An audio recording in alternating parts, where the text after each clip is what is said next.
The fluorescent lights of the hospital nursery hummed above me, a constant drone that had become the soundtrack to my exhaustion. I pressed my forehead against the cool glass, watching the tiny bundle wrapped in pink cotton. My daughter, Lily. 3 days old, and already more precious than anything I'd ever known. The antiseptic smell of the corridor mixed with the faint scent of newborn that still clung to my hospital gown, creating an odd comfort in this sterile world. My phone buzzed in my pocket. Another bill, probably. I'd stopped opening them 2 days ago. The nurse, Maria, appeared beside me with that practiced smile they all wore. "She's beautiful, honey. You should rest." Rest. As if I could afford that luxury, as if the father of my child hadn't disappeared the moment I'd told him, taking with him not just my trust, but also $20,000 I'd been saving for exactly this moment. Marcus. Even thinking his name made my throat tight. The man I'd thought would be my forever had turned out to be nothing more than a skilled liar with quick hands and quicker feet. "I will," I lied, offering her a weak smile. The bracelet caught my eye, the small plastic band around Lily's impossibly tiny wrist. The hospital photographer had taken pictures earlier, mentioned something about a commemorative package. I hadn't been paying attention, my mind foggy with medications and the overwhelming reality of single motherhood. But now, staring at my daughter through the glass, I wanted to capture everything, every detail, every moment.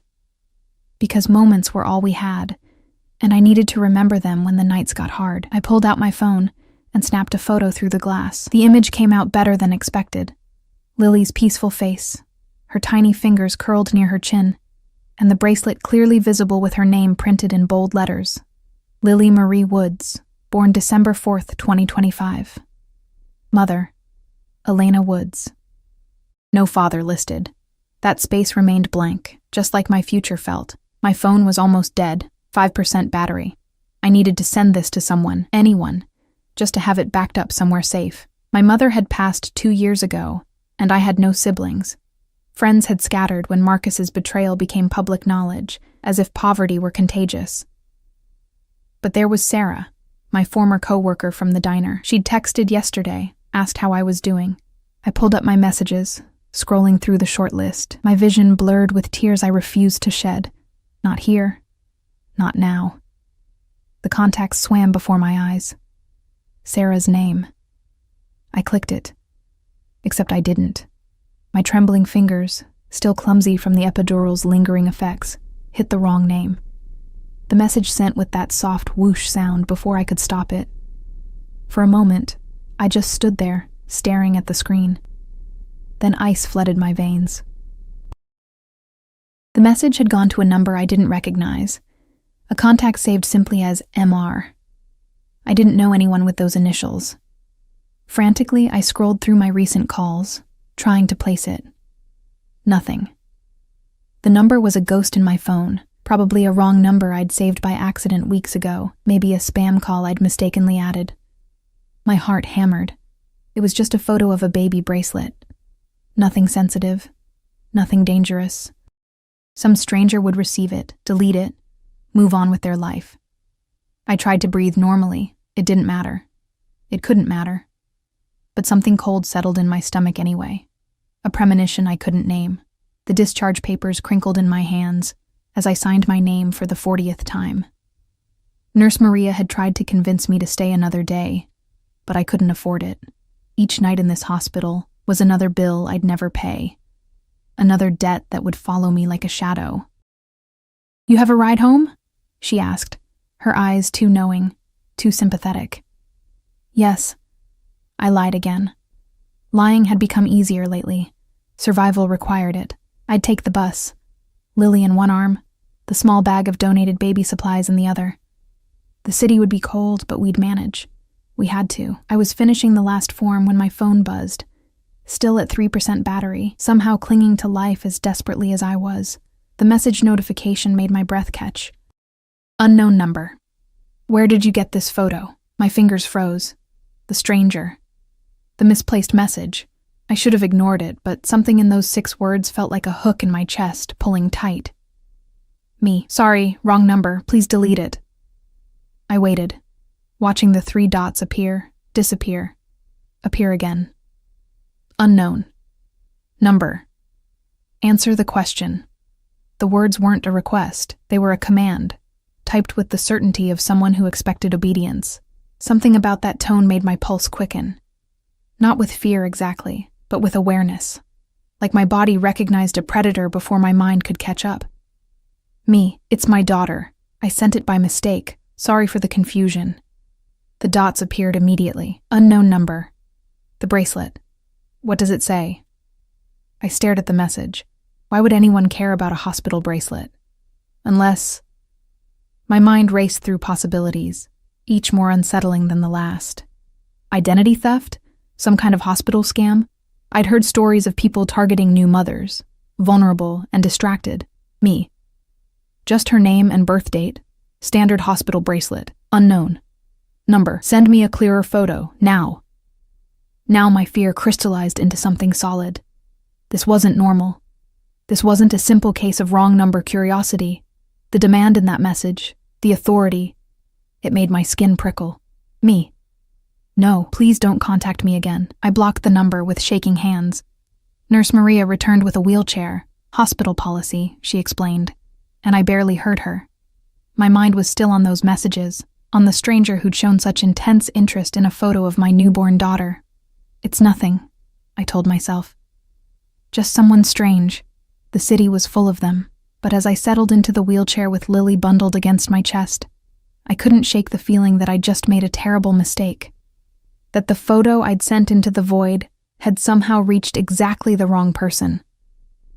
The elevator descended, and with each floor, the weight on my chest grew heavier. Not just the exhaustion, not just the fear of the unknown stretching before us, but something else. Something that felt like being watched by eyes I couldn't see. The apartment smelled like mildew and regret.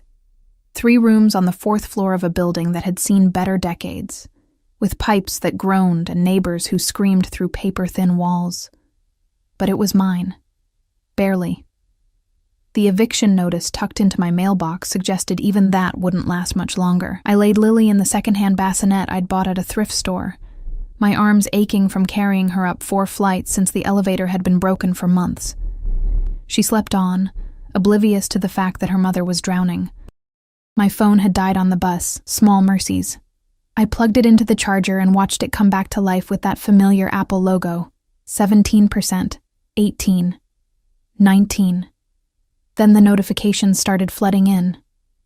My heart stopped. 43 missed calls, all from blocked numbers. 27 text messages from numbers I didn't recognize. With trembling hands, I opened the first message. Unknown number.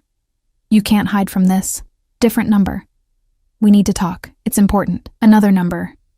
Check your door. That last one made my blood turn to ice. I stood frozen in the middle of my tiny living room, Lily's soft breathing the only sound. Check my door. What did that mean? I crept toward the door, my socks silent on the worn carpet. Through the peephole, the hallway was empty. But when I looked down, my breath caught. A white envelope lay on my doormat. Thick, expensive paper. The kind that didn't belong in a building like this. I shouldn't open it. Every instinct screamed at me to call the police, to grab Lily and run. But run where? I had nowhere to go. No one to call. And what would I even tell them? Someone sent me mysterious texts? My fingers worked the lock, the chain, the deadbolt. I opened the door just enough to snatch the envelope and slam it shut again, all 3 locks clicking back into place. The envelope was heavy. No name, no address. Just thick cream paper that felt like money in my hands. Inside, a single card. Black cardstock with silver lettering. Tomorrow, noon, Il Cielo Ristorante, come alone. And below it, a single initial, R. My legs gave out. I sank to the floor, my back against the door, staring at the card like it might bite me. Il Cielo. I knew that restaurant. Everyone in the city knew it. The kind of place where reservations required a month's notice, and my entire year's salary wouldn't cover a single meal. The kind of place where powerful people made deals that never saw daylight. This couldn't be about a wrong number photo. This was something else. Something I'd stumbled into without meaning to. Lily whimpered from her bassinet. and I scrambled to my feet, shoving the card into my pocket. I lifted my daughter into my arms, pressing her warm weight against my chest like a talisman against the cold fear spreading through my veins. "It's okay, baby," I whispered into her downy hair. "We're okay." But we weren't. I could feel it in my bones, that same premonition from the hospital, now fully formed into certainty. The photo I'd sent hadn't just reached the wrong person. It had reached someone dangerous, someone who'd seen something in that bracelet that I couldn't understand. Something that had made them move mountains to find me within hours. Something that now demanded my presence at one of the most exclusive restaurants in the city.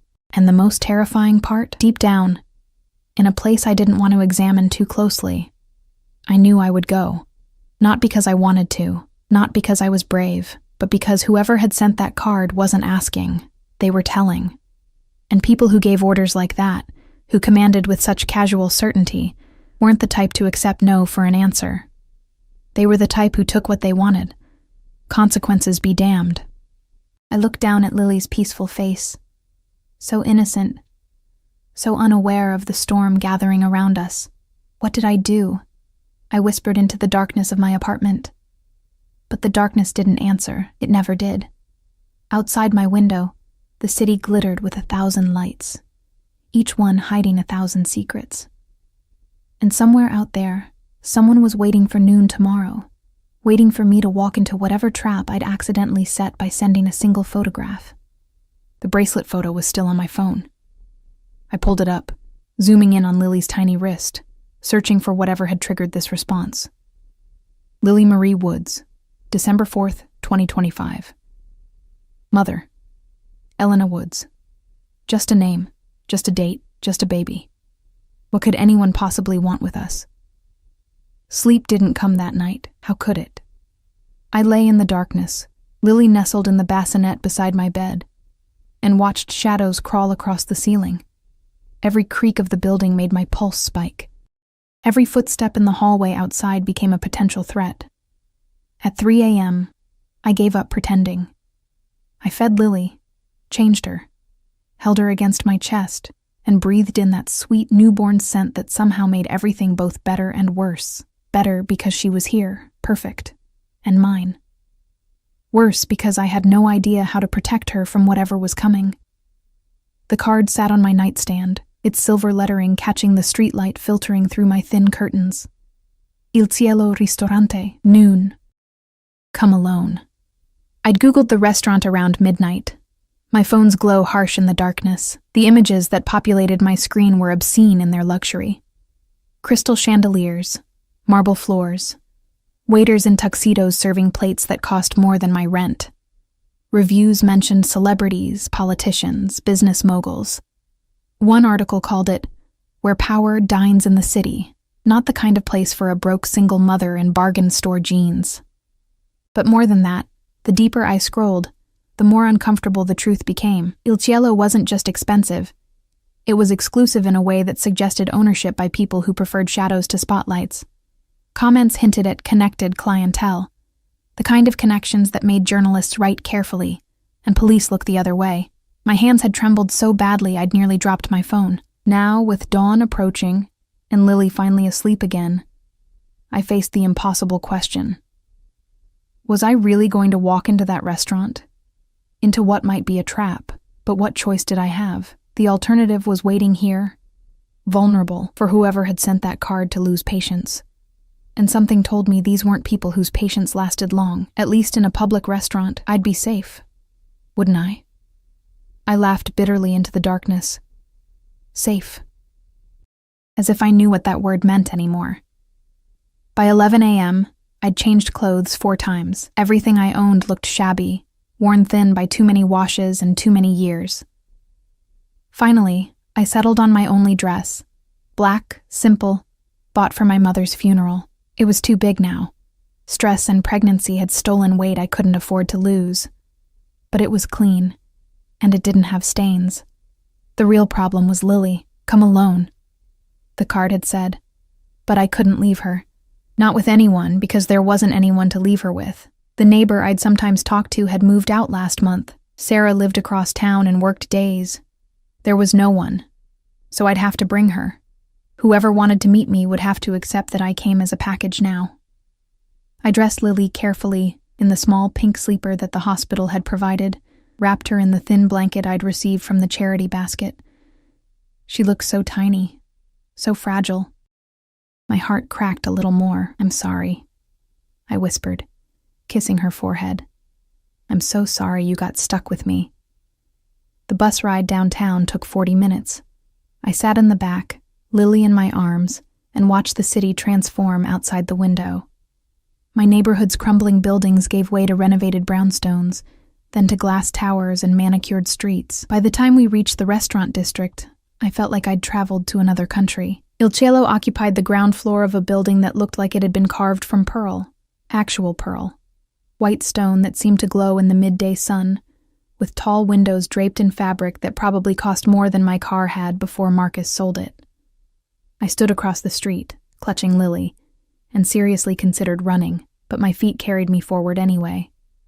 Across the street, up the 3 marble steps, to the heavy glass door where a man in a black suit stood like a sentinel. He was huge, not tall, though he was that too, but broad, solid, the kind of build that suggested violence was always an option. His eyes swept over me, assessing, dismissing, until they landed on the baby in my arms. Something shifted in his expression. Not softening exactly, but recognition. Like he'd been expecting this. "Name," he said, not a question. A demand. "Elena Woods." My voice sounded small, swallowed by the street noise behind me. He touched his ear, an earpiece I realized, and murmured something I couldn't hear.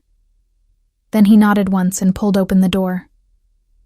"Second floor. Private dining room. Elevator is straight ahead." I wanted to ask questions. Who was I meeting? What did they want? Was I walking to my death? Instead, I stepped inside. The interior stole my breath. Everything gleamed. The floors, the walls, the massive chandelier hanging like a frozen waterfall in the center of the room. The air smelled like money and roses, an overwhelming perfume that made my head spin. Soft music played from hidden speakers, something classical and mournful. A woman in a crisp white shirt appeared beside me, her smile professional but cold. "This way, Ms. Woods." She didn't wait for confirmation, just turned and walked toward a glass elevator at the back of the room. I followed because there was nothing else to do. Lily heavy in my arms, my heart hammering so hard I could feel it in my throat. The elevator rose silently. The woman didn't speak, didn't look at me, just stared straight ahead like I was cargo being delivered. Second floor. The doors opened onto a hallway even more opulent than the floor below. Dark wood paneling, paintings that looked old and expensive, sconces that cast warm light across thick carpet that swallowed sound. "Last door on the right," the woman said, already stepping back into the elevator. Then I was alone in the hallway, Lily stirring against my chest, and the door at the end waiting like a mouth ready to swallow me whole. I walked forward. What else could I do? My hand shook as I reached for the handle. The metal was cold, heavy, expensive. Everything here was expensive, designed to remind people like me that we didn't belong. I pushed the door open. The room beyond was smaller than I'd expected. Intimate. A single table set for 2, white linens and crystal glasses catching light from the window that overlooked the city.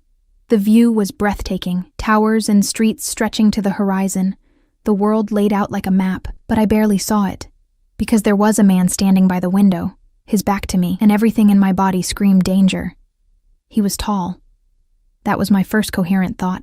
Tall and broad-shouldered, wearing a suit that looked like it had been sewn directly onto his body, black fabric that caught the light, perfectly tailored, the kind of clothing that whispered wealth so profound it didn't need to shout.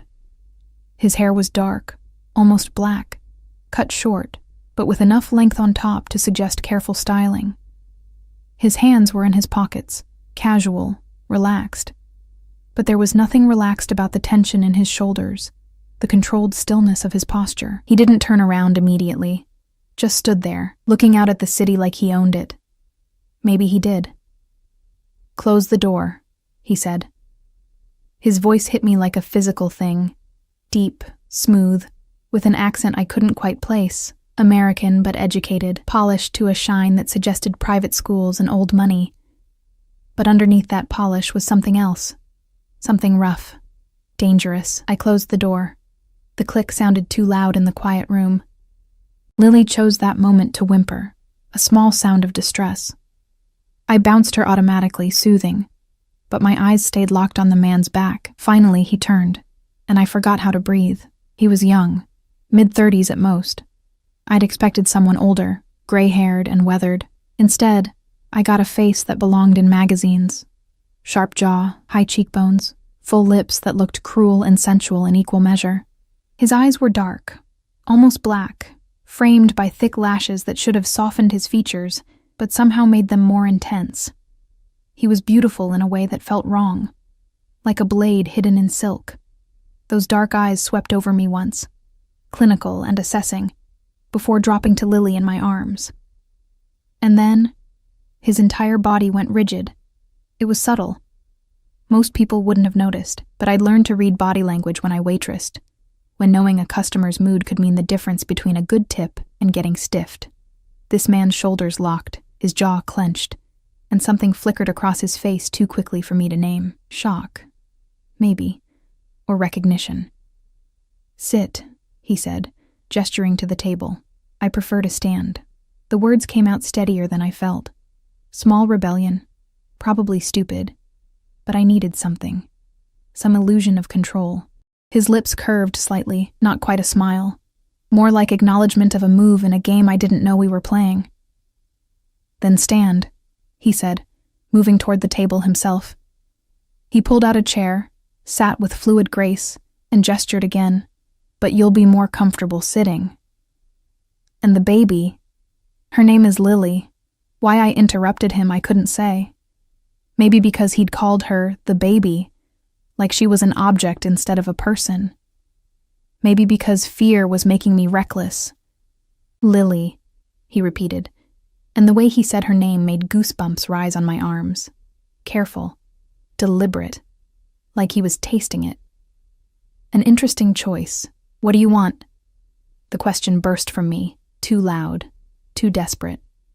"Why am I here? What do you want with us?" He leaned back in his chair, studying me with those dark eyes. The silence stretched until I wanted to scream. "The photo you sent," he finally said. "The bracelet. Tell me where you took it." "The hospital. St. Catherine's." "I already told you." "Which hospital?" he interrupted. "What room? What floor?" "The maternity ward." "Why does it matter?" "It's just the name on the bracelet." His voice cut through mine like a knife through cloth. "Lily Marie Woods, born December 4th. Mother, Elena Woods." He paused, and something dark crossed his features. "Father?" My throat closed. "None of your business. It is my business." He stood abruptly, and I instinctively stepped back, clutching Lily tighter. He froze, seeing my fear, and something shifted in his expression, not softening, but awareness. Like he'd forgotten for a moment what he must look like to someone like me. He stayed where he was but continued speaking, his voice lower now. Controlled.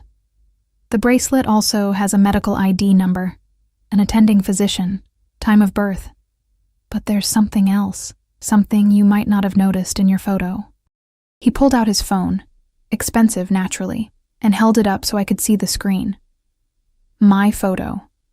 The one I'd sent by mistake, but zoomed in, enhanced somehow, focusing on a detail I'd completely missed. There, printed small at the bottom of the bracelet, barely visible. A notation. Medical codes I didn't understand. And a name. Dr. Marcus Reeves, attending the room, tilted. Marcus. My Marcus. The father who'd abandoned us, stolen from me, disappeared without a trace. But that wasn't right. Marcus wasn't a doctor. He'd worked in sales, or so he'd told me. "Unless you know him," the man said. Not a question. A statement of fact. I don't understand." "Marcus Reeves. You know him. The father of your child." "How do you—" My voice cracked. "What is this? What's happening?" The man moved closer, And this time I couldn't back up. The wall was behind me, solid and unforgiving. He stopped a few feet away, close enough that I could smell him, expensive cologne mixing with something else, something darker. Smoke and leather and threat. "Marcus Reeves," he said softly, dangerously. "Stole from me. 3 months ago. $2 million, cash. Disappeared without a trace." His eyes bore into mine. "And now I find out he has a child. With you." The world narrowed to a pinpoint. $2 million. Marcus had stolen $2 million from this man who screamed danger from every pore, who commanded rooms and made people obey with a single word. "I didn't know," I whispered. "I swear I didn't know. He left me. Took my savings and disappeared. I haven't seen him since you got pregnant." "Yes." "And you expect me to believe that's coincidence?" "It's the truth." My voice rose, desperation making me loud. Lily fussed, startled, and I immediately lowered my tone, rocking her automatically. "Please. I don't know anything about stolen money. I don't know where he is. I'm just trying to survive." The man stared at me for a long moment. Then his eyes dropped to Lily again, and that strange expression returned. Hunger. Longing. Something I couldn't name. "What's your middle name?" he asked abruptly. "What?" "Your middle name. What is it?" "I don't have one." "Why, your mother's maiden name?" "Rossi." The word came out automatically, confusion overwhelming caution. "Maria Rossi." "Why are you asking me this?" He went very still. Dangerously still. And when he spoke again, his voice was barely above a whisper. "Marie. You named her Marie. It was my mother's name. She died 2 years ago, and I stopped, seeing his face. What is it?" But he didn't answer. Just stood there, staring at Lily like she was a ghost made flesh. And somewhere in the back of my mind, pieces started connecting. Pieces that didn't make sense, but couldn't be coincidence. The initial on the card, R. My mother's name, Rossi. The way he looked at my daughter with something that went beyond interest into obsession. "Who are you?" I breathed. He looked up at me, and for the first time, I saw something break through that controlled mask. Something raw. "My name," he said quietly, "is Dante Rossi. Rossi. My mother's maiden name, my daughter's middle name, and suddenly, impossibly, I understood why a photograph of a hospital bracelet had made this man tear apart the city to find me. He thought Lily was his. The world tilted sideways. I gripped Lily tighter, my knuckles white against her pink blanket, trying to process what I'd just heard. "Rossi," I repeated, my voice hollow. That's a common Italian name. My mother was Maria Rossi, born in Florence, moved to this city in 1995. Dante's voice was steady, but his eyes blazed. "She had a brother, Antonio. My father." No. My mother never mentioned a brother, but even as I said it, doubt crept in. My mother had been private about her past, always changing the subject when I asked about Italy, about family left behind. I'd assumed it was grief, the pain of leaving her homeland, but what if it was something else? She wouldn't have. Dante moved to the window again, his back to me, shoulders tight with tension.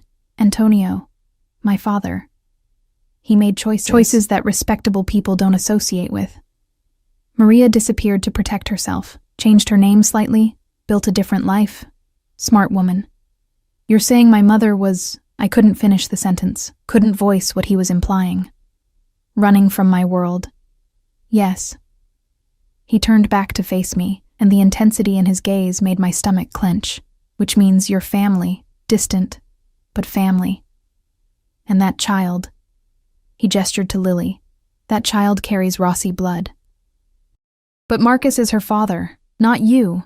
Not Marcus Reeves doesn't exist." The words were flat, final. "It's an alias, a fake identity he used to get close to people in my organization. He played you, Elena, used you to get information, money, access. Then he vanished." The room spun. I reached for the chair, needing support, and this time Dante moved quickly to steady me. His hand on my elbow was firm, warm through the thin fabric of my dress. The touch sent electricity up my arm, fear mixed with something I didn't want to examine. "Sit," he said again, softer this time. "Please." I sat because my legs wouldn't hold me anymore. Lily squirmed, and I adjusted her against my chest, my mind racing through every conversation with Marcus, every moment we'd shared. Had all of it been lies? Every kiss? Every whispered promise? Every night he'd held me? "I loved him," I whispered, hating how broken I sounded. He counted on that. Dante sat across from me, leaning forward with his elbows on his knees.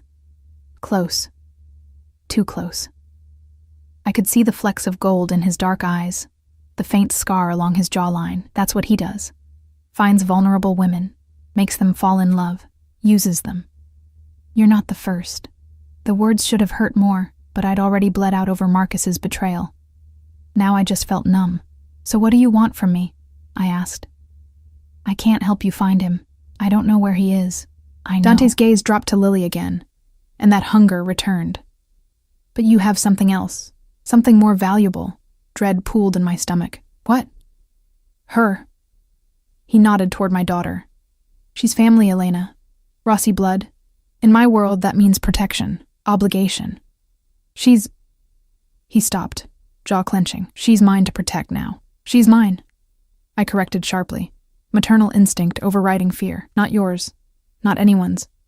Mine." Something flashed across his face. "Or respect. Approval, maybe." "Yes," he agreed. "She's yours. But that doesn't change what she is, what you both are now." He stood, pacing to the window and back, restless energy barely contained. Marcus stole from me, humiliated me, made me look weak in front of people who only respect strength. I need to find him. And you... He pointed at me. "You're the key. I told you, I don't know where. He'll come back." Dante's voice was certain. Men like Marcus, they always come back. Maybe for money, maybe for leverage. But he'll resurface eventually, and when he does, I need you where I can reach you, where I can protect you. Protect me? I laughed bitterly. Or use me as bait. Both. He didn't even try to lie. "You're in danger, Elena. The moment that bracelet photo reached me, other people knew I was looking for you. People who work for me, yes, but also people who work against me. Marcus made enemies beyond just me. If they think you can lead them to him, they'll come for you. For her." Terror spiked through me. "You're trying to scare me. I'm telling you the truth." He crouched in front of my chair, bringing himself to eye level. Up close, he was devastating, beautiful and terrible all at once. "You can go home to your apartment with the broken elevator and the eviction notice. You can pretend this conversation never happened, but eventually someone will knock on your door. And they won't be as patient as I am." "Patient?" My voice cracked. "You threatened me. Sent your people to find me. Dragged me here. I invited you here." His eyes held mine. "If I'd wanted to drag you, Elena, you never would have made it onto that bus. You'd have woken up somewhere secure with no choices at all. I gave you a choice. I'm still giving you one." "What choice?" "Come with me. Let me keep you safe. Both of you." He glanced at Lily, and something in his expression softened. "I have resources, properties, security, everything you need. You'd want for nothing." "In exchange for what? Being your prisoner?" "My guest." But the word felt like a lie. "Until Marcus resurfaces. Until I get back what he took from me. Then you're free to go." I wanted to laugh, wanted to scream. This man, this dangerous, beautiful man who claimed to be my cousin, who looked at my daughter like she was precious beyond measure, was offering me a gilded cage. "And if I refuse?" His jaw tightened. "Then I'll have someone watch your building, follow you, make sure no one else gets to you first. You'll live your life knowing you're being monitored every second. Is that what you want for her?" He nodded toward Lily, growing up with shadows at every corner. "I hate you," I whispered. "You don't know me well enough to hate me yet." He stood, pulling a card from his pocket. Different from the first, this one had a phone number printed in silver. "You have until tomorrow morning to decide. Call this number with your answer. And if I don't call, then I'll assume you chose the shadows." He moved toward the door, then paused, looking back. "Your mother was brave, stubborn. She walked away from everything to build a different life. I respect that. But she also knew when to accept help. when pride became stupidity. His eyes met mine. Don't let pride kill you, Elena, or her. Then he was gone, the door closing with a soft click that sounded like a cell door slamming shut. I sat there for a long time after he left, Lily sleeping peacefully in my arms, oblivious to the storm raging around us. The food on the table, I'd barely noticed it arriving, sat untouched. Crystal glasses, silver utensils, plates that probably cost more than my monthly rent. My phone buzzed. Sarah, finally responding to my text from yesterday. Sarah. Hey. How's motherhood? Let me know if you need anything. I stared at the message. What could I even say? Hey, Sarah. Turns out the father of my child is a con artist. I'm related to the Mafia, and a dangerous man who claims to be my cousin wants to lock me away for my own protection. Also, I'm broke and about to be evicted. How are you? My fingers hovered over the keyboard, then dropped. There was nothing Sarah could do, nothing anyone could do, except Dante. I hated that he was right. That every word he'd said made terrible logical sense. I was in danger. Lily was in danger, and I had no resources to protect us. No skills beyond serving coffee and smiling through harassment, but accepting his offer meant entering a world I'd never wanted to know existed. A world my mother had fled from. A world of violence and shadows, and men who looked at you like possessions. The way Dante had looked at Lily, not like a possession, but like something precious, something worth protecting at any cost. That scared me most of all. The ride home was a blur. I clutched Lily and stared out the bus window, Dante's card burning a hole in my pocket. The city passed by, my city, the only home I'd ever known, and suddenly it felt foreign, threatening. Every face in the crowd could be someone watching me. Every car that passed could be following. Paranoia, I told myself. He'd gotten into my head. But when I climbed the 4 flights to my apartment, breathless and aching, I noticed the man standing across the hall. Suit, earpiece, eyes that tracked my every movement. "Good afternoon, Ms. Woods," he said politely. I didn't respond, just fumbled with my keys and practically fell through my door, slamming it shut and engaging all 3 locks. My hands shook so badly it took 2 tries. Shadows at every corner, Dante had said. He hadn't been exaggerating. I put Lily in her bassinet and moved to the window. 4 stories down, a black car idled at the curb. Tinted windows, expensive, watching. They were already here, already surrounding me. My phone rang, and I nearly jumped out of my skin. Unknown number. I almost didn't answer, but something made me. Hello? Elena. Dante's voice, smooth and dark. You've noticed my people. You're having me watched, accusation and fear mixed in my tone. I told you I would, for your protection. This isn't protection. It's surveillance. It's both. A pause. Have you made your decision? You said I had until morning. I did, but I'm impatient. I could hear the smile in his voice, and I think you've already decided. You're just fighting yourself about it. He was right. God help me, he was right. Because as much as I wanted to refuse, as much as I wanted to cling to my independence and my pride, I couldn't. Not with Lily depending on me. Not when the alternative was this. Trapped in my crumbling apartment with strangers watching my every move, waiting for Marcus or his enemies to come calling. At least with Dante, I knew the threat. Could see it clearly. If I agree, I said slowly, I need guarantees. Name them. Lily's safety, above everything else. Whatever happens, whatever you need from me, she stays safe. Done. What else? I'm not a prisoner. If I want to leave eventually, I can. Silence on his end. Long enough that I thought he might refuse. When Marcus is found and dealt with, he finally said. When the threat is neutralized, then yes, you can leave. You have my word. The word of a... I stopped myself, but he laughed darkly. Say it, Elena. The word of a criminal? A monster? Yes, but I keep my promises, especially to family. Family. That word again. Was that what we were? Or was it just another manipulation? One more thing, I said. You don't touch her. You don't hurt her. Ever. I would never. His voice turned sharp, almost offended. She's a baby, an innocent. You think I'd. He cut himself off, breathing carefully. When he spoke again, his tone was controlled. You have my word on that too. She's safe with me. Safer than she'll be anywhere else. I looked at Lily, sleeping peacefully, tiny fists curled near her face, 3 days old and already caught in a nightmare. Okay, I whispered. Okay, I'll come with you. Smart girl. Satisfaction colored his words. Pack what you need. Someone will pick you up in an hour. An hour? I just got home.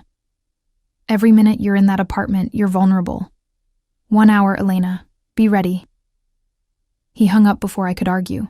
I stood there, phone in hand, staring at Lily. What had I just agreed to? What kind of life was I condemning us to? But the alternative was worse. I started packing. True to his word, exactly 1 hour later, there was a knock on my door. I opened it to find a woman this time, tall, elegant, wearing a tailored suit that screamed money. Her dark hair was pulled back severely, and her eyes were cool but not unkind as they swept over me and the single duffel bag at my feet. Ms. Woods, I'm Katerina. I'll be escorting you to Mr. Rossi's residence. Mr. Rossi. So formal, so distant, as if we hadn't sat across from each other a few hours ago, as if he hadn't looked at my daughter with desperate hunger. Is it far? I asked, lifting the bag. Lily was strapped to my chest in the carrier I'd bought secondhand, fast asleep against my heart. 40 minutes. The car is downstairs. Katerina took my bag without asking, then paused. It will be all right, Ms. Woods. Mr. Rossi takes care of his own. His own. Was that what I was now? The car was exactly what I'd expected. Black, sleek, windows so dark I couldn't see inside until the driver opened the door. Leather seats, quiet engine. The kind of vehicle that cost more than most people made in a year. I slid inside, Katerina following. The door closed with an expensive thunk, sealing us in climate-controlled silence. We pulled away from my building, from my life, from everything familiar. I watched through the tinted window as my neighborhood disappeared, replaced by progressively nicer streets, bigger houses, wider spaces between buildings. Where are we going? I asked after 20 minutes of silence. Mr. Rossi's primary residence, estate property, very secure. You'll have your own suite, complete privacy. Katerina's tone was professional, detached. Anything you need, staff will provide. Just ask. Staff. Of course there was staff. And Dante, Mr. Rossi, where will he be? In the main house. But he keeps irregular hours. You may not see him often. I wasn't sure if that was reassuring or disappointing. Both, maybe. The city gave way to suburbs, then to something beyond suburbs. Estates hidden behind walls and gates. Properties that stretched for acres. Old money territory. The kind of place where people like me only existed to serve. Finally, we turned down a private road, approaching gates that looked like they belonged to a fortress. Tall iron bars, security cameras, a guardhouse with 2 men who nodded as we passed. The drive beyond was lined with trees, old growth, carefully maintained. And at the end of it, a house that stole my breath. Mansion didn't cover it. This was something else. Stone and glass, modern architecture blended with classical elements, sprawling across manicured grounds that seemed to stretch forever. Lights glowed from dozens of windows, warm against the evening darkness. Welcome home, Ms. Woods, Katerina said as the car stopped at the front entrance. But as I stepped out, Lily warm against my chest and stared up at the beautiful prison I'd agreed to enter. I couldn't shake the feeling that I'd just made a deal with the devil, and the devil was waiting for me somewhere inside those walls, watching, planning, ready to collect on the bargain we'd struck. The interior of the house was even more overwhelming than the exterior. Katerina led me through a foyer with marble floors and a chandelier that looked like crystallized starlight, down a hallway lined with art that probably belonged in museums, past rooms I only glimpsed, a library, a sitting room, something that might have been a ballroom. Your suite is in the east wing, Katerina explained, her heels clicking against the floor. Mr. Rossi thought you'd prefer privacy and quiet for the baby. We climbed a sweeping staircase to the second floor, then down another hallway. She stopped at a set of double doors and pushed them open. I stepped inside and felt my breath catch. The suite was larger than my entire apartment. A sitting area with plush furniture faced a fireplace. Beyond that, a bedroom with a bed so big it looked ridiculous, dressed in linens that probably had a thread count higher than my credit score. And to the side, my throat tightened. A fully equipped nursery. "We had it prepared this afternoon," Katerina said, noticing my stare. Mr. Rossi was very specific about the requirements. "Everything is new, top of the line. If anything is missing, let me know." I walked toward the nursery on numb legs. A crib that looked like furniture from a palace. A changing table stocked with diapers, wipes, creams, more supplies than I'd had in 3 days of motherhood. Shelves with blankets, clothes in various sizes, toys for stages of development Lily wouldn't reach for months. "This is too much," I whispered. "Mr. Rossi doesn't do things halfway." Katerina set my duffel bag on a bench at the foot of the bed. "There are clothes in the closet for you as well.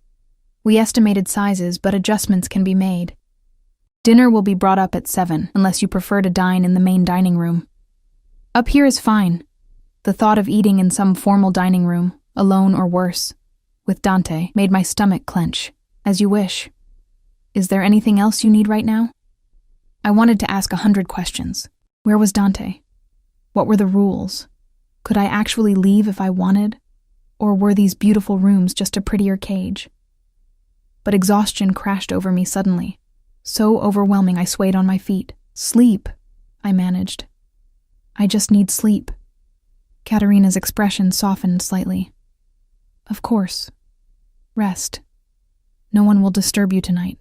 After she left, I stood in the middle of the suite, Lily still strapped to my chest, and tried to process the surreal turn my life had taken. 48 hours ago, I'd been in a hospital room, alone and terrified. Now I was in a mansion that probably had its own zip code, under the protection of a man who made my instincts scream danger.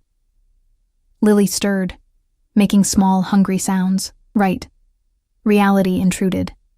Babies didn't care about life-changing decisions or moral quandaries. They cared about being fed, changed, and held. I settled into the obscenely comfortable armchair in the nursery and fed her, staring out the window at grounds lit by subtle landscape lighting. Somewhere out there were guards, cameras, systems designed to keep the world out. Or keep us in. I woke to sunlight streaming through curtains I didn't remember closing and a moment of complete disorientation. Wrong bed, wrong room, wrong everything. Then memory crashed back and I bolted upright, panic spiking. Lily. But she was fine, sleeping peacefully in the crib beside the bed. Someone, Katerina probably, had moved her at some point during the night without waking me. The realization that strangers had entered my room while I slept should have terrified me. Instead, I just felt grateful that I'd gotten rest. A knock sounded at the door. Soft. Careful. "Come in," I called, my voice rough from sleep. Katerina entered carrying a tray. The smell of coffee hit me first. Real coffee, the expensive kind, followed by the scent of fresh bread and fruit. "Good morning, Ms. Woods. I thought you might be hungry." I was. Ravenous, actually. I couldn't remember the last real meal I'd eaten. She set the tray on a small table near the window, then turned to me with that same professional expression. "Mr. Rossi would like to see you this morning, at your convenience. He's in his office on the first floor." My stomach tightened. "When?" "Whenever you're ready. There's no rush." But something in her tone suggested there was always a rush with Dante. "I can watch the baby if you'd like." Every maternal instinct rebelled at the idea. "No. Thank you, but no. I'll bring her with me." Katerina nodded like she'd expected that answer. "Of course. I'll let Mr. Rossi know you'll come down after breakfast." After she left, I ate mechanically, barely tasting the food that was probably incredible. My mind was already spinning ahead, preparing for whatever conversation awaited me. What did Dante want? What new demands would he make? I dressed in clothes from the closet. Jeans that fit perfectly. A soft sweater that probably cost more than my old car. Everything was my size. My style even. He'd been thorough. Disturbingly thorough. With Lily fed, changed, and nestled in my arms, I made my way downstairs. A young man in a dark suit appeared seemingly from nowhere to guide me, leading me through the maze of hallways to a door near the back of the house. He knocked once, then opened it. "Ms. Woods, sir." "Thank you, Marco." Dante's voice, rich and dark. I stepped inside, and the door closed behind me with a soft click. The office was different from what I'd expected. Not cold and corporate, but lived in, comfortable, dark wood shelves lined with books that looked actually read, not just decorative. A massive desk dominated one side of the room, but Dante wasn't sitting behind it. Instead, he stood near the window, wearing dark slacks and a white shirt with the sleeves rolled up, revealing forearms that suggested he did more than just give orders. He turned when I entered, and I hated the way my breath caught. He was just a man. Beautiful, yes. Dangerous, absolutely. But just a man. Except he wasn't. The way he moved, the way he commanded space, there was nothing ordinary about Dante Rossi. His eyes went immediately to Lily, that same hungry look flashing across his face before he controlled it. "You slept well?" "Yes." I stayed near the door, needing the escape route visible. "You wanted to see me?" "I wanted to make sure you had everything you needed, that you're comfortable." "I'm as comfortable as someone in my situation can be." A hint of a smile. "Fair." He moved toward his desk, putting distance between us. Giving me space, I realized. I also wanted to explain how things will work here. "You mean the rules of my imprisonment?" "The parameters of your stay," he corrected smoothly. "You're free to move about the house and grounds as you wish. The staff will accommodate any requests. You're not a prisoner, Elena. Just closely monitored. Protected." His jaw tightened slightly. "There's a difference." "Is there?" I challenged, some reckless part of me pushing. "Can I leave?" "Right now, if I wanted to. Could I walk out that front door?" His eyes darkened. "You could try. And your guards would stop me. My guards would protect you from making a fatal mistake."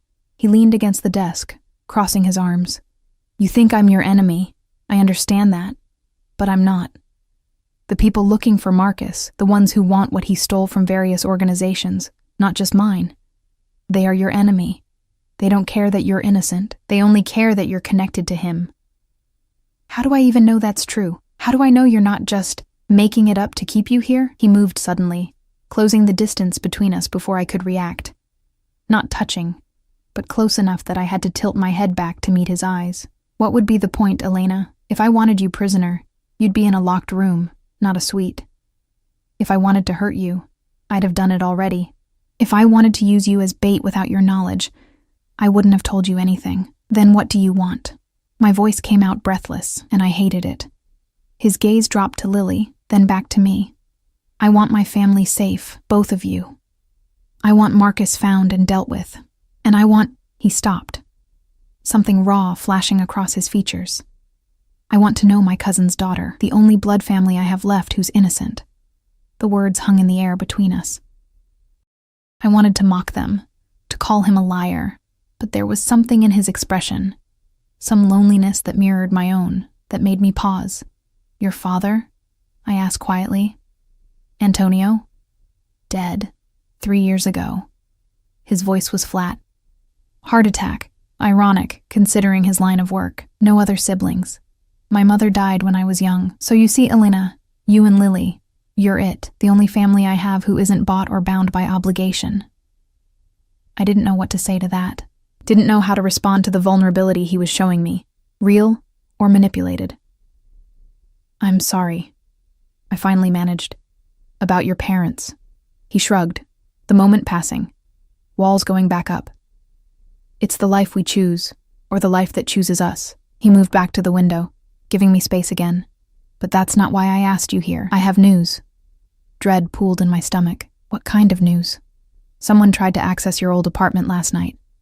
2 men, both armed. My people intercepted them. The room spun. What did they want? You, or information about you. We didn't give them a chance to explain." His tone was casual, but the implication was clear. Those men were dead, or wishing they were. "It confirms what I told you. You're being hunted. If you'd stayed in that apartment." He didn't need to finish the sentence. I clutched Lily tighter, fear making my hands shake. Who sent them? Still determining that, but it proves my point. You're safer here than you ever would have been alone. He turned back to face me. I know you hate this. Hate me, probably. But I meant what I said. I protect my family. And whether you like it or not, that's what you are now. We barely know each other. Blood doesn't require familiarity. His eyes held mine. It only requires recognition. And I recognized what you were the moment I saw that bracelet, saw my family name, my blood. You think I could ignore that? Walk away? Most people would. I'm not most people. He said it simply, like it was the most obvious truth in the world. And it was. Looking at him, this dangerous, beautiful man who commanded empires and made people disappear, I understood that whatever else he was, whatever lies he might tell, this was true. He wasn't like anyone I'd ever met, and that terrified me. I want to help, I said suddenly. Finding Marcus. I want to help. Why? His eyebrows rose. Because he destroyed my life, took everything from me, and because... I looked down at Lily. Because if he's out there, she's never safe. So I want him found. I want this over. Dante studied me for a long moment. What can you tell me about him? Anything he said? Places he mentioned? People he knew? I thought back, trying to remember details through the fog of betrayal.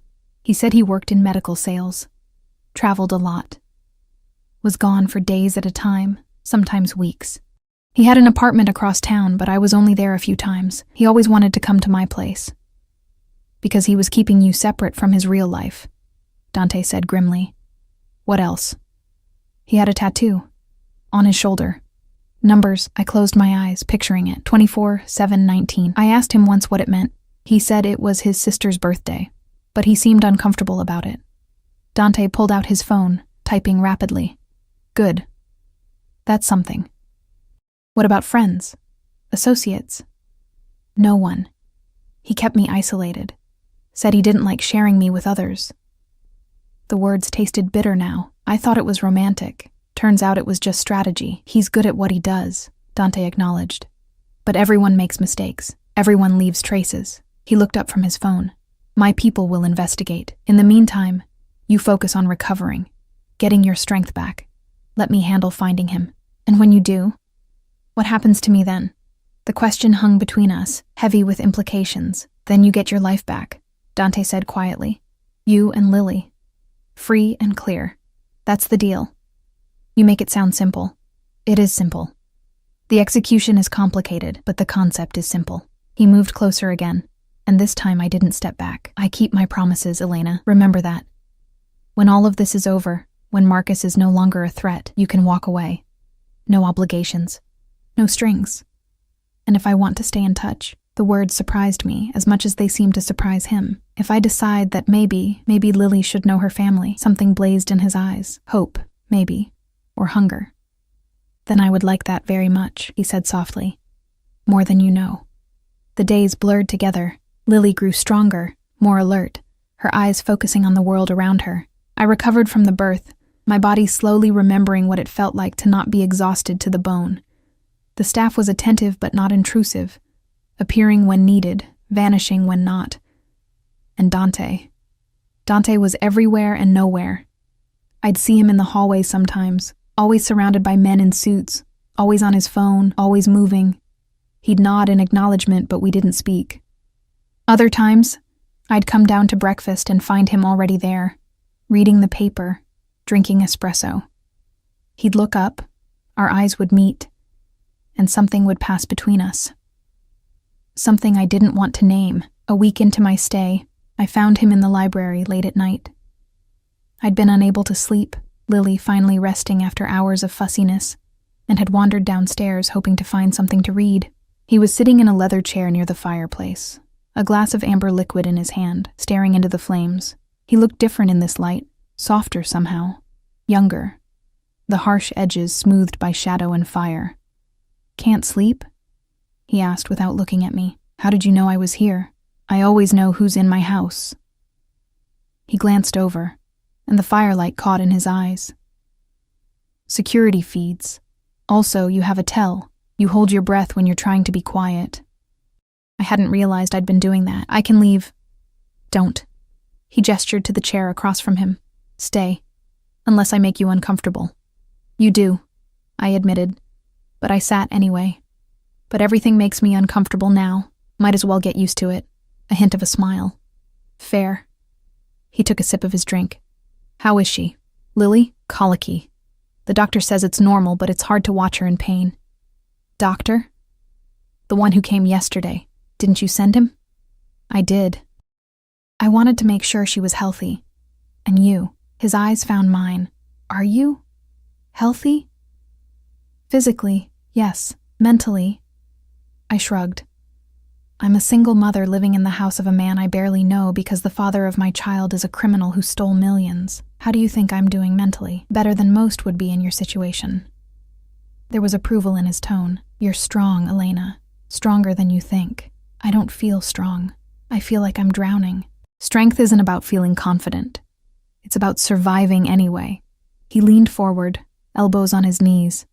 You've been through hell, lost everything. And yet you're still standing, still fighting for your daughter. That's strength. The compliment warmed something in my chest, dangerous and unwelcome.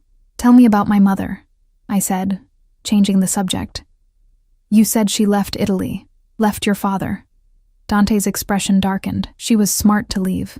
My father, Antonio. He was brilliant, but ruthless.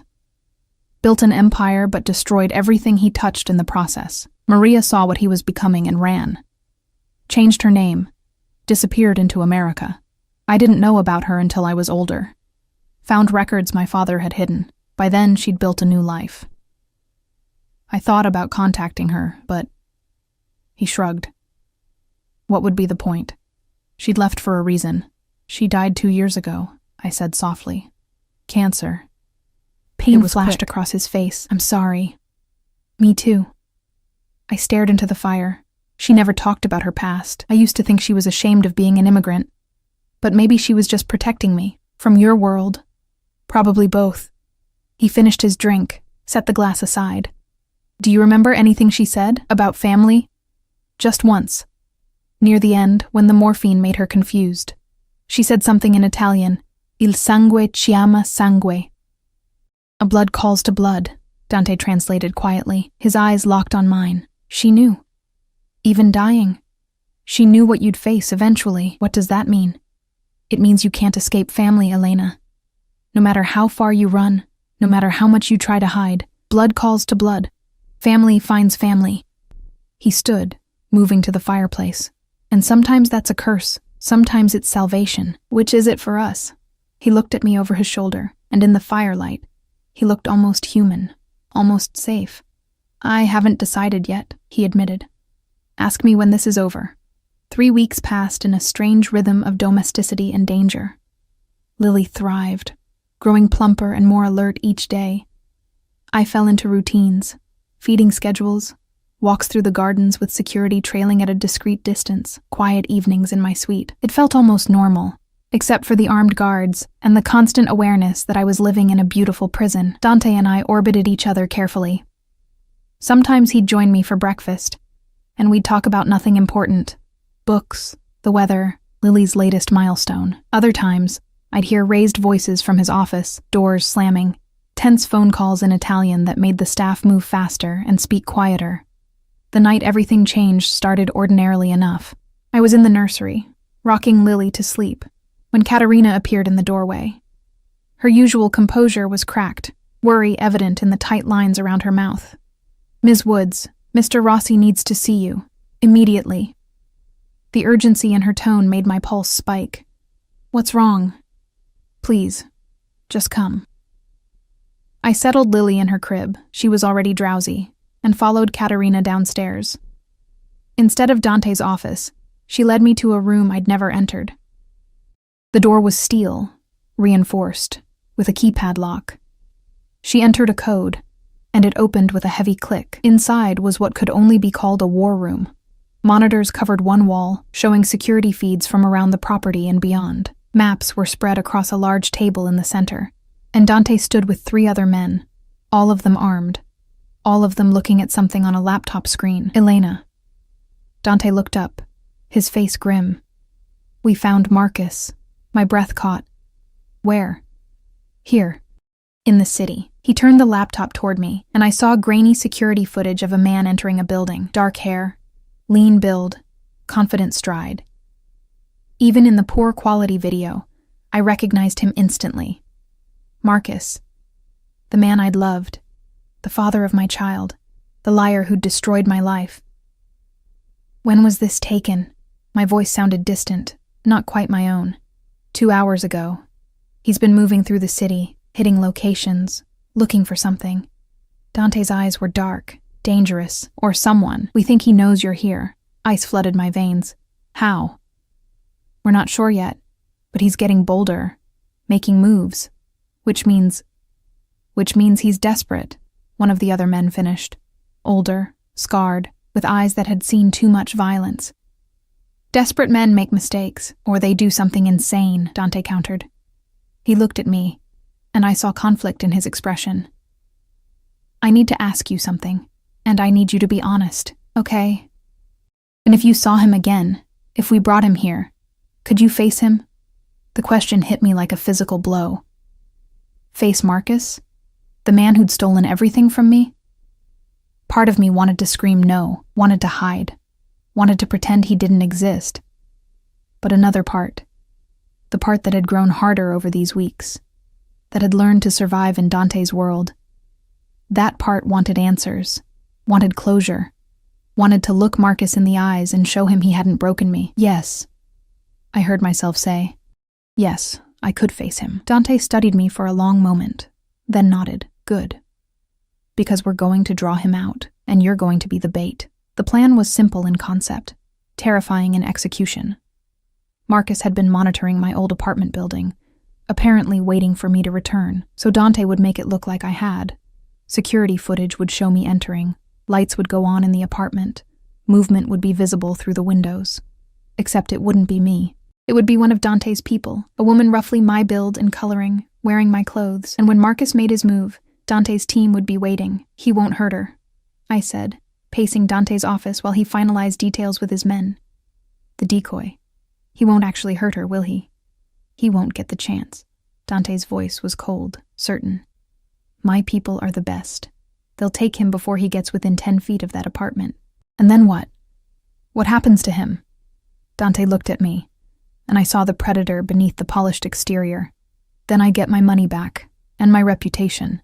And you get to ask him whatever you want before I decide what he's worth to me alive versus dead." The casual way he said it, alive versus dead, should have horrified me. A month ago, it would have, but I'd changed. This world had changed me. "I want to be there," I said. "When you bring him in, I want to see his face. Elena, please."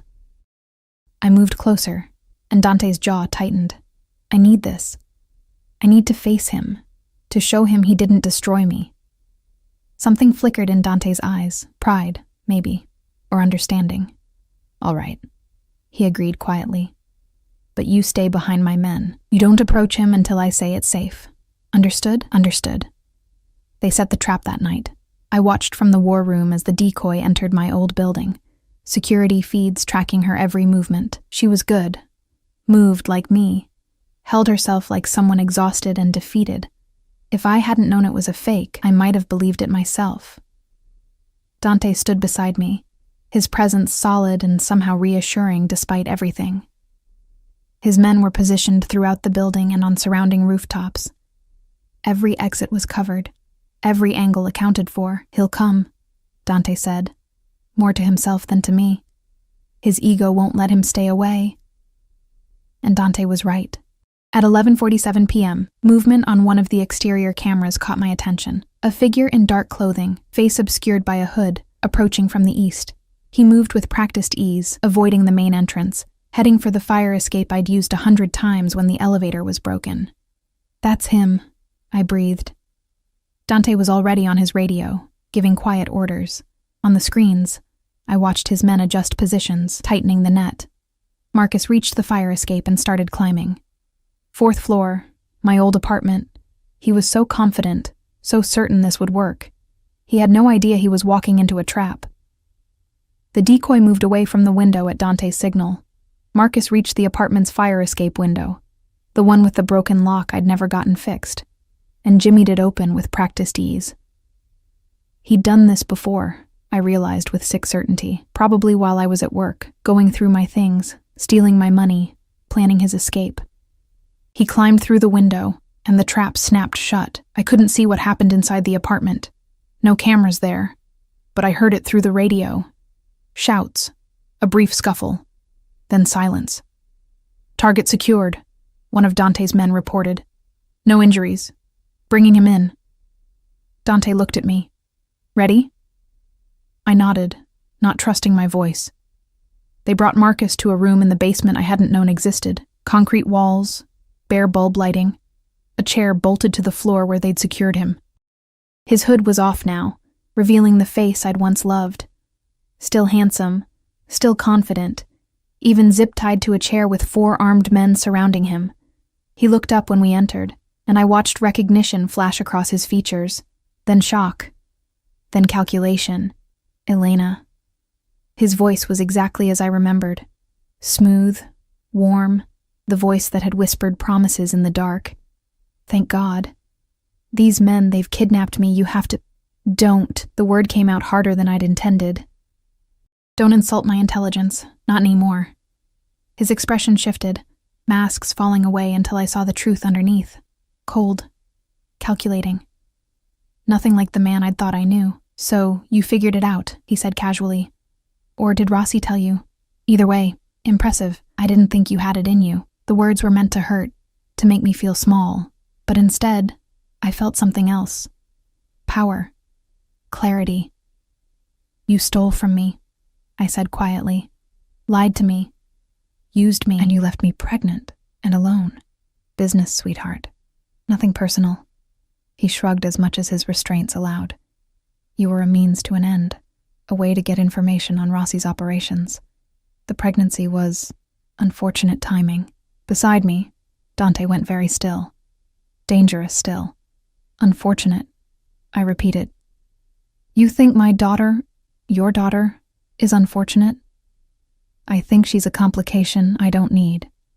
Marcus's eyes flicked to Dante.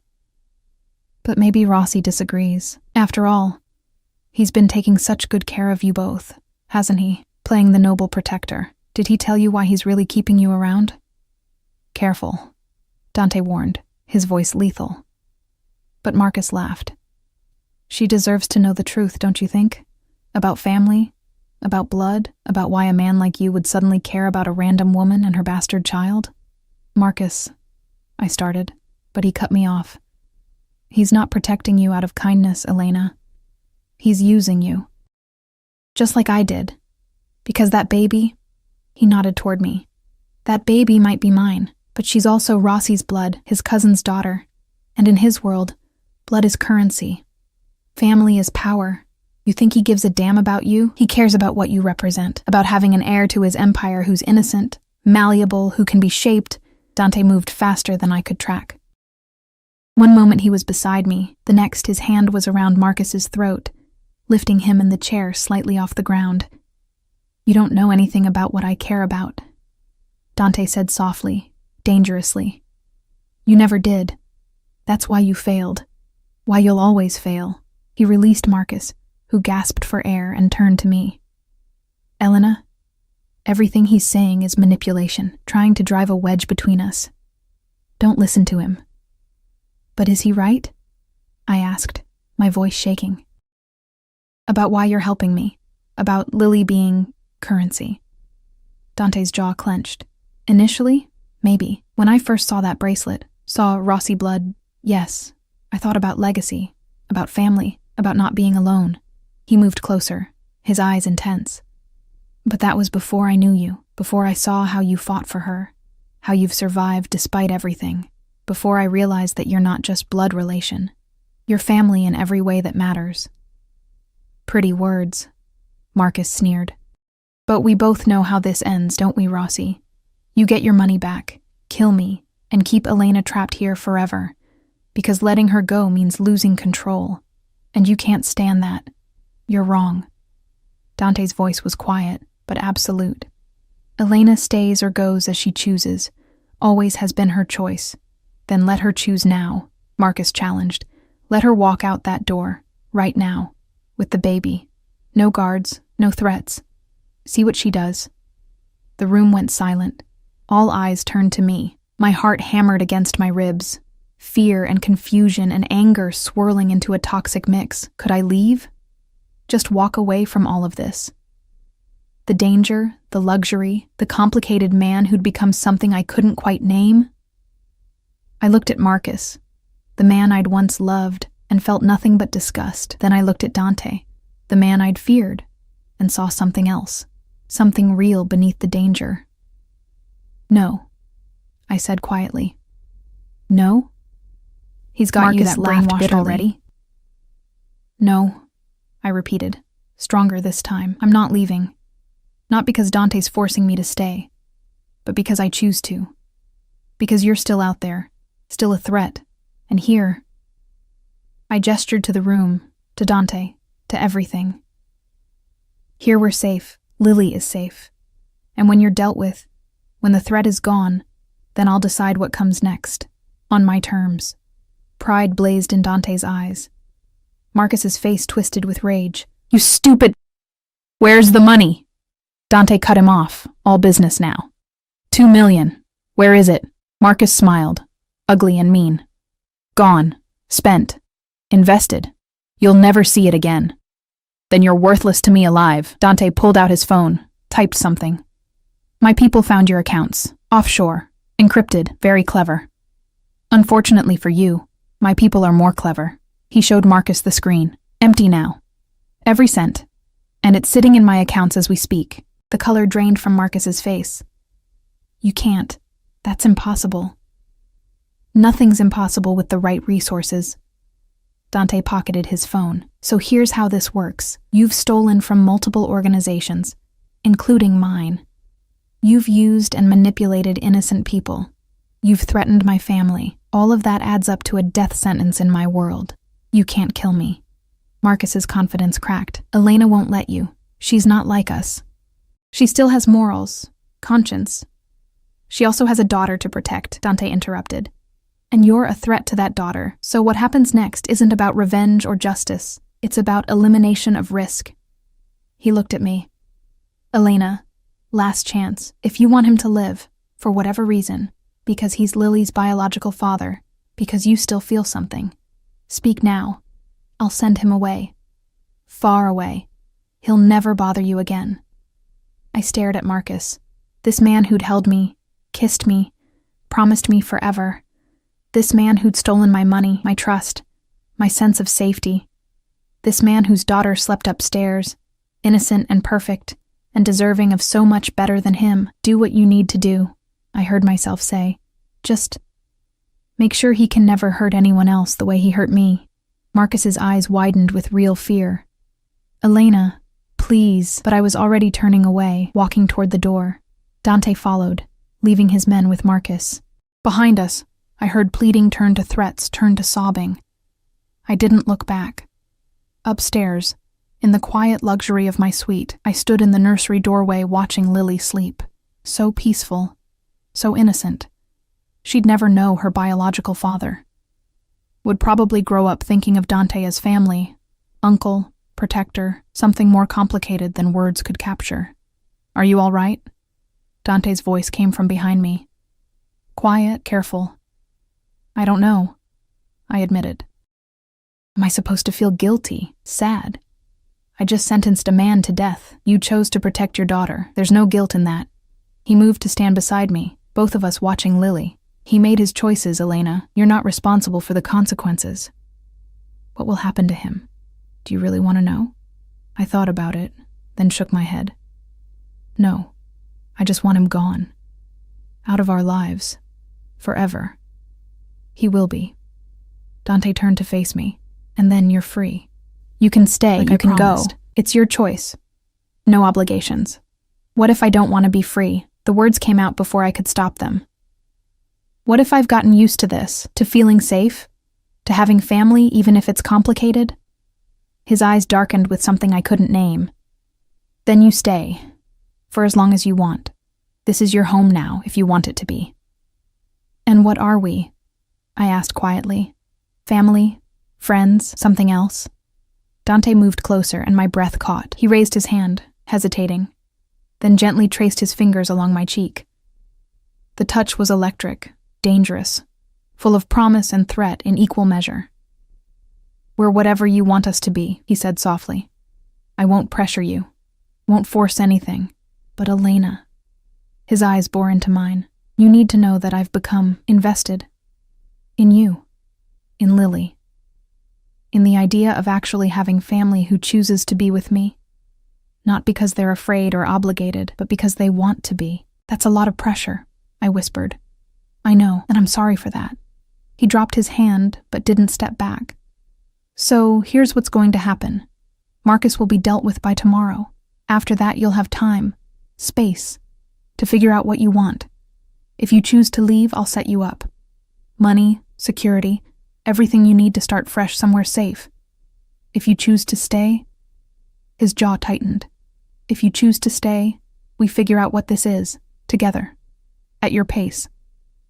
And if I'm still figuring it out, if I don't know what I want, then I wait." He said it simply, like it was the easiest thing in the world. I'm a patient man, Elena. When something matters, I can wait forever. The weight of his words settled over me, heavy and warm and terrifying. This man, this dangerous, powerful, beautiful man, was offering me everything: safety, family, time, choice, and the scariest part was that I wanted it. Despite everything, despite the fear and the violence and the impossible circumstances, I wanted this life. Wanted him. "Okay," I said finally. "Okay. I'll stay. For now. We'll figure it out. Together." The smile that crossed his face was genuine, unguarded, the first truly open expression I'd seen from him. He looked younger, almost vulnerable. "Together," he agreed. 6 months later, Lily's laughter filled the garden as Dante lifted her high in the air, making airplane noises that were frankly ridiculous, coming from a man who commanded an empire. But she loved it, shrieking with delight, her tiny hands reaching for his face. I watched from the patio, coffee in hand, and felt something I hadn't felt in years. Peace, contentment, home. Marcus was gone. I didn't know the details, didn't want to know, just knew that the threat had been eliminated, permanently. In the aftermath, I'd waited for guilt that never came. Instead, I felt only relief. Dante had kept his promise about giving me space. We'd spent months learning each other, meals together, conversations that stretched into early morning, moments of comfortable silence. He'd shown me his world carefully, let me decide how much I wanted to be part of it. And I'd surprised both of us by wanting more than I'd expected. I'd started helping with the legitimate parts of his business. He had investments, properties, companies that operated in the light. Turns out waitressing had taught me about people, about reading situations, skills that translated well. Dante valued my input, listened to my ideas. We'd become partners, in business and slowly, carefully, in other ways. He'd never pushed, never demanded. But there were moments, brushed hands, long looks, tension that hummed between us, that promised something more when we were both ready. Lily had become the center of both our worlds. Dante doted on her with fierce protectiveness that should have been alarming but somehow felt right. He'd be in a meeting with dangerous men, then drop everything when she cried. Would hold her for hours, speaking Italian softly, teaching her words she was too young to understand. She called him Tete, her attempt at Dante, and he wore it like a crown. "She's going to be spoiled rotten," I called out, as he spun her in circles. "That's the plan," he called back, grinning, genuinely happy. "Only the best for Principessa, my princess, our princess." Katerina appeared beside me with more coffee, her professional mask slipping into something like warmth. "Mr. Rossi has been different since you arrived. Lighter, more human." "Is that good or bad in your world?" I asked. "Good," she smiled. "Very good. A man who remembers his humanity makes better decisions than one who only remembers power." After she left, I set down my coffee and walked to Dante. Lily reached for me immediately, and I took her, settling her on my hip. "We need to talk," I said. Concern flashed across Dante's face. About this. Us. What we're doing." I took a breath. "I know we said we'd take time, figure things out.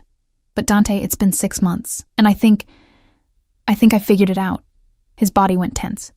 And I'm scared," I admitted. Terrified, actually. Because I didn't expect this. Didn't expect to care about you. Didn't expect to want this life, this family, this us. "Elena." "But I do," I continued. "I care about you. More than I should, probably. More than is smart. And I want this. Want us. Want to actually try. Not just exist in this limbo." For a moment, he just stared at me. Then his hand came up to cup my face, thumb tracing my cheekbone with devastating gentleness. "You're sure?" His voice was rough. "Because once we cross this line, I won't be able to go back. Won't be able to pretend I don't want everything with you." "I'm sure." And I was. Despite the fear, despite the complications, despite everything. "Are you?" His answer was a kiss, careful at first, mindful of Lily between us, then deeper as I shifted her to one arm and pulled him closer with the other. It was promise and claiming and homecoming all at once. When we broke apart, both breathless, Lily was patting both our faces like she was trying to figure out what just happened. "So," I said, smiling despite myself, "what now?" Dante grinned, that rare, genuine expression that transformed his face. "Now we live. We build. We raise her together." He touched Lily's cheek gently, and we figure out the rest as we go. "That simple? That complicated," he corrected. "You're worth it. She's worth it." His eyes met mine. "This, whatever this becomes, is worth everything." And standing there in the garden, sun warm on our faces, Lily babbling happily between us, I realized he was right. It wouldn't be simple, wouldn't be conventional, but it would be ours. Blood had called to blood, just like my mother had said, but more than that, something deeper had taken root. Choice. Trust. Family built not just on genetics, but on decision, on showing up, on choosing each other every day. "I love you," I said suddenly. The words felt right, true, despite how terrifying they were to say. Dante's eyes widened, then softened with emotion so raw it took my breath away. "Ti amo, Elena," he whispered back. "You and Lily both. My family. Finally." Lily chose that moment to sneeze directly in Dante's face, breaking the moment into laughter. He didn't even flinch, just wiped his face and kissed her forehead. "Welcome to parenthood," I teased. "Best decision I never made," he replied, pulling us both close. And there, wrapped in the arms of a man I'd feared and learned to love, holding the daughter who'd saved us both, I finally understood what home meant. Not a place. Not safety. Not even happiness. Home was choice, and every day, despite everything, I chose this. I chose him.